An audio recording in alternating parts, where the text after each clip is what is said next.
එනසාල් දැකලා තියෙනවද ඔයාලා? බලන්න මේ තියෙන්නේ එනසාල් පඳුරක්. අපි බලමු එනසාල් මොන වගේද කියලා. මෙන්න මෙහෙම තමයි එනසාල් හැදෙන්නේ.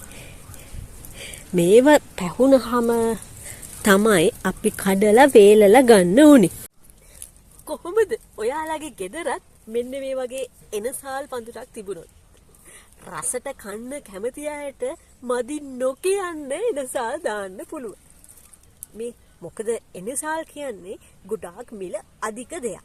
ඉතින් ගෙදර පාවිච්චියට පොඩි එනසාල් පඳුරක් තිබුණොත් අපිට කොච්චරනම් වටිනවද?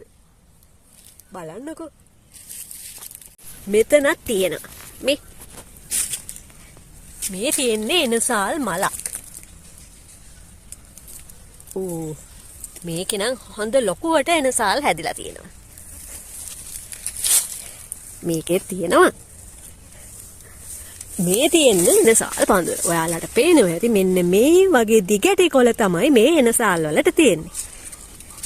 ඔයාලට ගෙදර ඉඩකඩක් තියෙනවා නම් එනසාල් පැලයක් හිටවලා බලන්න.